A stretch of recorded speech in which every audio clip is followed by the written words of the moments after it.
દિલ તો બધા પાસે હોય છે, પણ કેટલાક એવા હોય છે કે જેના દિલમાં બધા હોય છે. તો અહીં આપણા મહાનુભાવો અને વડીલો કે જેમના દિલમાં આપણે બધા છીએ. લીંબડી કેળવણી મંડળ એક એવી જ સંસ્થા છે કે જેમના દિલમાં લીંબડી વિસ્તારનો શૈક્ષણિક, સાંસ્કૃતિક, રમતગમત એ બધા વિકાસની સતત ચિંતા એ કરે છે. વિકાસની કેટલીક નવી ઊંચાઈઓ મેળવવા માટે એ લીંબડી કેળવણી મંડળ અને કર્મચારી પરિવાર જ્યારે ઉત્સુક હોય એવા સમયે લીંબડી કેળવણી મંડળના વર્તમાન વિકાસની પ્રવાહોની દિશા અંગેની વાત આપણી વચ્ચે લઈને આવશે લીંબડી કેળવણી મંડળના જોઈન્ટ સેક્રેટરી એવા માન્ય શ્રી પ્રકાશભાઈ સોની સાહેબ. તેમને વિનંતી કે તેઓ લીંબડી કેળવણી મંડળના વિકાસના વર્તમાન પ્રવાહોથી આપણને સૌને માહિતગાર કરશે. જોરદાર તાળીઓથી આપણા અહીં બેઠેલાના કંઈકના વ્યક્તિત્વ વિકાસની અંદર, કેટલાયના વ્યવસાયિક ઘડતરની અંદર એ લીંબડી કેળવણી મંડળનો ફાળો હશે. તો આપણે સૌ આવો માન્ય શ્રી પ્રકાશભાઈ સોની સાહેબને સાંભળીએ અને લીંબડી કેળવણી મંડળના વર્તમાન પ્રવાહોથી માહિતગાર થઈએ. માન્ય શ્રી પ્રકાશભાઈ સોની સાહેબ.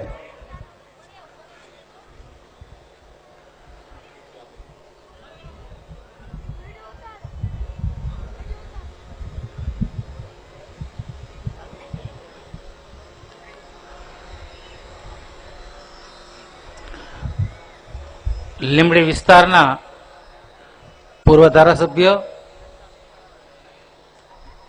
આપણી વચ્ચે જીવતા, આપણા થઈને રહેતા તો માન્ય શ્રી કિરીટસિંહ રાણા, સાચા અર્થમાં લોકસેવક અને લીંબડી નગરપાલિકાના ઘણો સમય સુધી પ્રમુખ પદ નિભાવ્યું, હાલમાં ગુજરાત સરકારમાં ચેરમેન છે એવા શ્રી શંકરભાઈ, ભરતભાઈ ડેલીવાળા, રાજુભાઈ ફ્લેમિંગો વાળા અને સૌ મહાનુભાવો અને અમદાવાદથી પધારેલા, લીંબડી ગામમાંથી પધારેલા ભાઈઓ અને બહેનો. લીંબડી કેળવણી મંડળ 1959માં એની સ્થાપના થઈ અને 60 વર્ષ આ 19માં પૂરા થયા 2019માં. એટલે અમે ટ્રસ્ટીઓ બેસીને વિચાર કર્યો કે આપણે લીંબડી કેળવણી મંડળની 6મી પૂર્તિ ઉજવી. એટલે 60 વર્ષ પૂરા થયાની ઉજવણી કરી, પણ એ ઉજવણી ફંક્શન સ્વરૂપે ન રહે. એક ફંક્શન થાય ને મહાનુભાવો આવે ને કાર્યક્રમ થાય ને જમીન છૂટા પડે એવું પણ થઈ શકે. પણ અમે નક્કી કર્યું ટ્રસ્ટીઓએ કે આપણે ઉજવણી એવી કરવી છે કે જે લાંબા સમય સુધી બધાને યાદ રહે. એટલે અમે નક્કી કર્યું કે આપણે આ ઉજવણી કર્મયોગથી કરી, એવું કંઈક કાર્ય કરી કે લીંબડી વિસ્તારના ફરતા ગામડાઓના બધા લોકો જે છે એને એમ લાગે કે લીંબડી કેળવણી મંડળે આ કંઈક 60 વર્ષની ઉજવણી નિમિત્તે જે કર્યું એ ખરેખર આવું જ કરવા જેવું હોય. તો પહેલા થોડોક ઇતિહાસ કહી દઉં, પછી અમે શું કરવાના છે એની વાત તમને કરું. તો લીંબડી કેળવણી મંડળની સ્થાપના 1959માં કરી. એમાં એક ચમનભાઈ ચકુભાઈ શાહ હતા. આપણામાંથી ઘણાને ખબર હશે, ઘણાને નહીં ખબર હોય તો તમને કહું કે ચિમનભાઈ ચકુભાઈ શાહ એટલે આપણી બંધારણ સભા, ઓલ ઇન્ડિયા બંધારણ સભા જેના અધ્યક્ષ આંબેડકરજી હતા એના એ મેમ્બર હતા. આવા ચિમનભાઈ ચકુભાઈ શાહે આનો પાયો નાખ્યો છે. રસિકભાઈ પરીખ સૌરાષ્ટ્ર રાજ્યના ગૃહમંત્રી હતા, એમણે આનો પાયો નાખ્યો છે. અને એવા અનેક મહાનુભાવો હતા. પછી એનો ઉછેર કરવાની વાત આવી. બીજ તો એમણે વાવ્યું, પણ બીજમાંથી રોપો ને રોપામાંથી વટવૃક્ષ. તો ભાઈ કાકા એટલે આપણે જેને જયંતિભાઈ દોશી કહી છીએ, લીંબડીના પ્રમુખ હતા, એમના ભાઈ રમણીક મામા અને એક આખી પેઢી આવી કે જેમણે આનો ઉછેર કર્યો. પણ એ બધા તો બોમ્બે હતા, લીંબડીમાં તો આજે કહેવું જોઈએ, આખા ગામને ખબર છે છતાં પણ કહું કે આપણે કૃતજ્ઞતા વ્યક્ત કરવી જોઈએ, આભાર માનવો જોઈએ આ સિટી શાહ ફેમિલીનો, નિરંજનભાઈના કુટુંબનો, રાજુભાઈના કુટુંબનો, કે લીંબડી કેળવણી મંડળ આજે જે કાંઈ હોય તો આ કુટુંબને આભારી છે. એમણે 2 કાર્ય કર્યા. એક કાર્ય કર્યું રામકૃષ્ણ મિશન લીંબડીમાં આવે, એ મિશને 25 સ્કૂલો બાંધી દીધી ભૂકંપ પછી. એ વખતે 25 સ્કૂલનું બજેટ 7-8 કરોડ હતું, અત્યારે એને 25-30 કરોડ કહેવાય. આ રામકૃષ્ણ મિશનને જો કોઈ લાવ્યું હોય તો નિરંજનભાઈ. અને આપણું લીમડી કેળવણી મંડળ, એની અસ્કયામત કેવી હોય તો અત્યારે કદાચ 100 કરોડ હશે. એમાં 1,07,000 સ્ટુડન્ટ ભણી ગયા છે. લીમડી કેળવણી મંડળમાં આજ દિવસ સુધીમાં 1,07,000 વિદ્યાર્થીઓ ભણ્યા છે, દીકરા દીકરીઓ. એની 11 સંસ્થા છે, 4,000 છોકરા અત્યારે છે, 200 નો સ્ટાફ છે. એ લીમડીની જનતાની શિક્ષણની જે કઈ ભૂખ છે એને સંતોષવાનો પ્રયત્ન કરે છે. આવું આ લીમડી કેળવણી મંડળ, એના હાલના પ્રમુખ પ્રવીણભાઈ છે, પ્રવીણભાઈ ગંભીરભાઈ, એ બોમ્બે છે. શૈલેષભાઈ ખજાનચી છે અમારા, અત્યારે આપણી વચ્ચે આવ્યા છે, હમણાં આપણે સન્માન પણ કર્યું. એક ભરતભાઈ પણ છે, એમની નાદુરસ્ત તબિયત છે, હમણાં જ ઓપરેશન એમણે હાર્ટનું કરાવ્યું એટલે નથી આવી શક્યા. આ બધા મિત્રો અત્યારે આ કામગીરી સંભાળે છે. હવે ષષ્ઠી પૂર્તિ નિમિત્તે અમે જે કંઈ કરવાનું વિચાર્યું છે એના માટે મારે બહાર ગામનાનો તો ખરો પણ પૂરેપૂરો સહકાર ગામનો જોઈ છે. ગામના મિત્રોને ખાસ કહેવાનું છે કે કેળવણીની વાત છે તો એના 3 પાયા છે, એ અમારે કરવા જોઈએ. એ કરવાનો અમે સંકલ્પ કર્યો છે. એમાં પહેલું છે ભૌતિક સુવિધા, બીજું છે શિક્ષણ સુવિધા અને ત્રીજું છે ઇતર પ્રવૃત્તિ. ભૌતિક સુવિધા એટલે આપણા 3 બિલ્ડિંગ તો એવા છે કે સરકારે નોટિસ આપી કે આ બિલ્ડિંગ બેસવા લાયક નથી. એક GS કુમાર વિદ્યાલય, એક પાણીસણા હાઈસ્કૂલ, એક સિંહાણી હાઈસ્કૂલ. આમાં વિદ્યાર્થી બેસે ને કઈ દુર્ઘટના થશે તેની જવાબદારી જે છે ભંડરની થશે, ટ્રસ્ટની થશે, આચાર્યની થશે. એટલે અમે સંકલ્પ કર્યો તો આપણે હવે કે આ બિલ્ડિંગ છે એને સુધારવા જોઈએ કે નવા કરવા જોઈએ. બાકીના જે બિલ્ડિંગો છે એને પણ આપણે આધુનિક કોર્પોરેટ ટચ આપી શકી. આ મેં વિચારણા કરી અને એક સંકલ્પ કર્યો કે 3 વર્ષનો પ્રોજેક્ટ હવે આપણે બનાવી. ષષ્ઠી પૂર્તિ છે એ 1 દિવસની નહીં, 3 વર્ષની. 3 વર્ષ સુધીમાં આપણે આપણું આખું સ્ટ્રક્ચર જે છે એ સ્ટ્રક્ચરનું રિનોવેટ કરી એને હાલની જે સેલ્ફ ફાઇનાન્સ સ્કૂલો છે એની હરીફાઈ કરી શકે એવા સ્ટ્રક્ચર વાળી સ્કૂલો બનાવી અને એ કામગીરી ચાલુ કરી છે. એના એક ભાગ તરીકે હમણાં ગવર્મેન્ટમાંથી આપણને 20 લાખ રૂપિયાના જીમના સાધનો મળ્યા છે. આ 20 લાખ રૂપિયાના સાધનો સરજી હાઈસ્કૂલમાં આપણે ઇન્સ્ટોલ કરવાના છીએ અને ત્યાં આગળ આ પ્રકારના 3 રૂમ બનાવવાના છીએ. જોશો તો ખ્યાલ આવશે કે બાકીની બધી સંસ્થાઓ 3 વર્ષમાં આપણે આવી કરવી છે. ભૌતિક સુવિધાની વાત આવી તો એનું બજેટની વાત આવે, એના દાનની વાત આવે. અમે એક સંકલ્પ એવો કર્યો બધાને જાણ કરવી પણ કોઈને દબાણ ન કરવું. અને આજે પણ કહું છું કે અમે બધાને જાણ કરવાના છીએ, કોઈને દબાણ નથી કરવાના. વાત મૂકશું અને એની જે હરી ઈચ્છા, એની જે ઈચ્છા હોય એટલા જ અમારે જોઈ છે, વધારે નથી જોતા. અને આજે કોઈ લેવાના છે એવી વાત નથી, એ કહી દઉં પાછું. ભૌતિક સુવિધાની સાથે એક બજેટ અમે બનાવ્યું. કેટલા રૂપિયા જોશે તો લગભગ 3.5 કરોડ રૂપિયા લીમડી કેળવણી મંડળને જોશે. આ 3.5 કરોડમાં છેલ્લા 10 વર્ષમાં અમે 1 કરોડ તો બચાવેલા જ છે. એટલે 1 કરોડ તો અમારી પાસે સ્પેરમાં પડ્યા છે. પછી અમે આમ નજર નાખીએ આ પ્રોજેક્ટ 6 મહિનાથી ચાલે છે. વાલી સંમેલનો અનેક થઈ ગયા, તમે કોક આવ્યા હશો વાલી સંમેલનોમાં.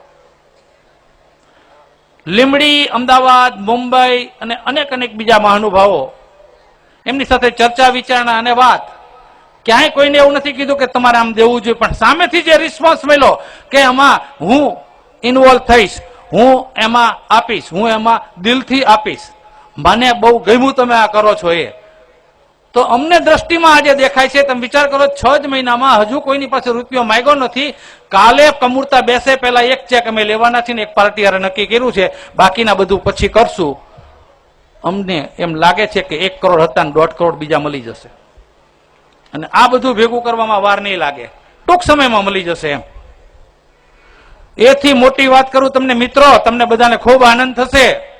મારા કર્મચારી 180, આ કર્મચારીઓ એમ કીધું કે અમે 50 લાખ રૂપિયાનો ફાળો આ કેળવણી મંડળમાં આપશું. તમે વિચાર કરો, એક સામાન્ય માણસ, એક શિક્ષક એમ કે અમે અમારો પગાર આપી દઈશું, અમે 1 લાખ રૂપિયા આપશું, અમે અડધો પગાર આપશું. 50 લાખ રૂપિયા કેળવણી મંડળના શિક્ષકો દેવાના છે. પૈસા એટલા બધા આવે ને સારા મકાન કરી નાખી તો એનો કોઈ અર્થ નથી. હું તો શિક્ષક હતો, આચાર્ય હતો ને હવે ટ્રસ્ટી છું. તો અમે વિચાર કર્યો કે શું કરવું જોઈએ બીજું, કે લોકોને આપ્યા છે જે એને એમ લાગે કે આ લોકો લેખે વાપરા, અને લેખે વાપરવા માટે 6 મહિનાથી કસરત ચાલે છે. 10 થી 12 આચાર્યોની મિટિંગ, 10 થી 15 શિક્ષકોની મિટિંગ, સ્કૂલમાં ટીચિંગની પદ્ધતિ, કઈ લાઈન ઉપર ચાલવું, કઈ રીતે પરિણામ લાવવું, કયા ચેપ્ટર ભણાવવા, કેટલા ભણાવવા, એમાંથી શું આવી શકે, સેલ્ફ ફાઇનાન્સ વાળા કરે છે. તો આપણે તો એના માસ્ટરો છીએ. એ તો SYBA થયેલો નોકરી કરે છે ને હારી મળે એટલે જતો રહે છે. એ તો TYBA કરેલી છોકરી છે ને લગ્ન થાય એટલે જતી રહે છે. તમે તો MA છો, MEd છો, MPhil છો, PhD છો. તમે તો કાયમ નોકરી કરો છો, કારણ કે તમને પૂરા પગારની, સારા પગારની નોકરી અહીંયા મળી ગઈ છે. તમે તો કદાચ વતનમાં 15-20 વર્ષે જશો, એટલો સારો તમારો એક્સપિરિયન્સ છે, તમે શું ના ભણાવી શકો. તમને બીજું કહું, 50 લાખ રૂપિયા તો હવે નાની વાત હતી, એનાથી મોટી વાત કહું છું. આ કર્મચારીઓ બધા તૈયાર થયા કે સ્કૂલ ટાઈમ સિવાય 3 વર્ષ સુધી અમે 2 કલાક આ વિદ્યાર્થીઓ માટે કામ કરશું, સ્કૂલ છૂટી ગયા પછી કે પહેલા. આ લીંબડીના શિક્ષકો, આપણા હાઈસ્કૂલના, પ્રાથમિક શાળાના, HK ના 2 કલાક કામ કરશે. ને જે વિદ્યાર્થીઓ એવા છે કે જેને હવે તૈયાર કરીને તો પાસ થઈ જાય, એ પાસ કરવાનું બીડું અમે ઝડપું, એના ટકા વધારવાનું બીડું અમે ઝડપું. અને આપણે એકવાર દેખાડી કીધું, એક સંકલ્પ કરી કે લીંબડી કેળવણી મંડળનું ફોર્મ ભરે અને એડમિશન મળે એટલે અહીંયા લે, અને જો ન મળે તો જ સેલ્ફ ફાઇનાન્સમાં જાય, નહીં તો સેલ્ફ ફાઇનાન્સમાં ન જાય. એ કક્ષાએ આપણે સ્કૂલને લાવી છે. પણ મારે તમારી માનસિકતા થોડી સુધારવી છે, એટલે મારે કંઈક કહેવું છે. સાંભળજો બરોબર. ઊંટડીમાં દરજી છે, અડધું કામ એની પાસે કપડા સીવડાવે છે, પણ અડધું કામ એવું છે કે અમે કંઈક છીએ ને મોટા છીએ ને ખીચામાં થોડાક છે, એટલે એમ કે અમે ઊંટડી કપડા ન સીવડાવી, અમે તો લીંબડીએ સીવડાવી, કે અમે લીંબડીમાં કપડા સીવડાવી, કે એ હારા સીવે દરજી. અને લીંબડીમાં ઘણા બધા એવા છે, અને આમાં બેઠા એમાં કેટલાય છે. આપણે લીંબડીમાં નથી સીવડાવતા, કે અમે તો સુરેન્દ્રનગર આઈડિયલમાં સીવડાવી કપડા. અમારા કપડા અમે બહુ સરસ દરજી. અને સુરેન્દ્રનગર વાળા થોડાક મિત્રો અહીંયા બેઠા છે ને ઘણા જતા રહ્યા, પણ એ બધા મારા મિત્રો સુરેન્દ્રનગરમાં ખૂબ છે. એને આપણે એમ કહી કે આ લીંબડી સીવડાવ્યું, તો કે ભલામણા કપડા જેડબ્લુ જેવા ગુજરાતમાં કોઈ નો સીવે, જેડબ્લુ માં સીવડાવાય, કે એ સુરેન્દ્રનગર વાળા જેડબ્લુ માં સીવડાવે. મારે કેવું પડે જેડબ્લુ વાળા લીંબડીના છે, એ અહીં સીવતા હતા. મારે એટલું કહેવાનું છે, આ મોહ છે મોટાઈનો, પૈસા ખર્ચવાનો. બાકી બેઠા છે એમાંથી બધાએ કપડા પહેર્યા છે, કોના ખરાબ લાગે છે? કોઈના ખરાબ નથી લાગતા. આ જ વાત શિક્ષણને લાગુ પડે છે. તમને મોહ છે 3 કલાક અપડાઉન કરાવવાનો, છોકરાને સુરેન્દ્રનગર જઈને પાછો આવે. અરે મને ઇનપુટ આપો, સારું, હું આઉટપુટ તમને સોનું કરીને આપીશ. તમે ઇનપુટ ન આપો, મારે આઉટપુટ કઈ રીતે આપવું? આ GS કુમાર વિદ્યાલયનો છોકરો ગુજરાત રાજ્યમાં 1લો નંબર આવ્યો હતો, નિખિલ. શું કામ? સેલ્ફ ફાઇનાન્સ નથી. અમારા મા બાપ ને મોહ નતો. કિરીટસિંહ રાણા, પ્રકાશ સોની, ભરત ડેલીવરા બધા અહીંયા ભણ્યા છે, આ GS માં ભણ્યા છે, આ સર્જેમાં ભણ્યા છે. તમે ઇનપુટ આપો તો આઉટપુટ મળે.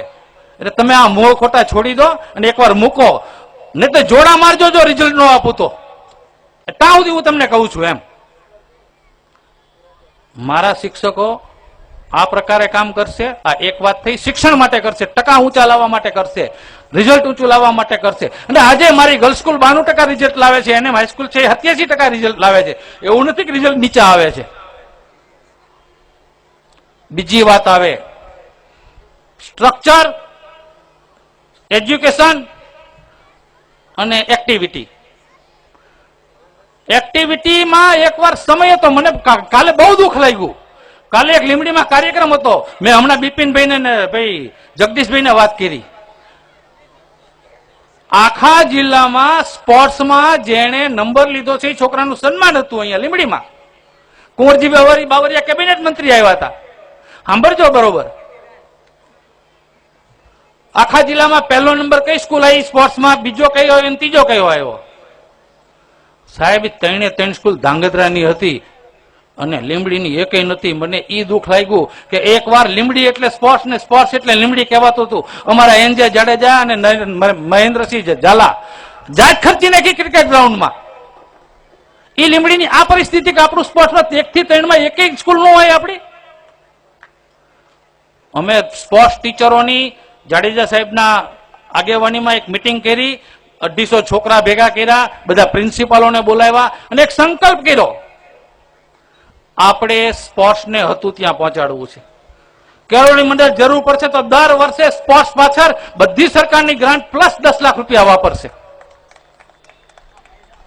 તમે પરફોર્મન્સ બતાવો છોકરાઓને કીધું, તમે તમારા છોકરાઓને મોકલજો ત્યાં, બહુ જરૂરી છે. અને ફક્ત હરીફાઈ આવવાની છે એટલે 20 દિવસ પહેલા પ્રેક્ટિસ શરૂ થાય એમ નહીં, સોમવારથી પ્રેક્ટિસ શરૂ થઈ જશે, કાલથી. અને હરીફાઈ પત્યા પછી પણ પ્રેક્ટિસ ચાલુ રહેશે તો નંબર આવે. હું તમને બહુ સરસ રાજકીય વાત કરું, આમાં ન કહેવી જોઈએ છતાં કહી દઉં. નરેન્દ્ર મોદી ચૂંટણી જીતે પછી બીજે દિવસે ચૂંટણી જીતવા માટે નો વ્યૂહ શરૂ કરે છે, એટલે ચૂંટણીઓ જીતે છે. જો નંબર સ્પોર્ટ્સમાં લાવવા હોય, મેં અહીંયા કીધું, તો આ નરેન્દ્ર મોદીને યાદ રાખો, ચૂંટણી જીતા પછી બીજે દિવસે આના પછીની ચૂંટણી જીતવાનો વ્યૂહ શરૂ કરે છે. તમે હરીફાઈ પતે એટલે ઘરે જતા રહો, હરીફાઈ આવે ત્યારે 15 દી પ્રેક્ટિસ કરો તો એમાં તમે કઈ ભાગ લીધો કહેવાય, ચેમ્પિયન ન થઈ શકો. સ્પોર્ટ્સ ને ઉપર લઈ જવું છે, કલ્ચર ને ઉપર લઈ જવું છે. કાલ રાત્રે 12:15 સુધી ગામના જેટલા કલ્ચરલ એક્ટિવિટીના સ્ટુડન્ટો છે, ટીચરો છે, એની મેં આ જીનમાં મિટિંગ કરેલી છે. રાજુભાઈ હતા,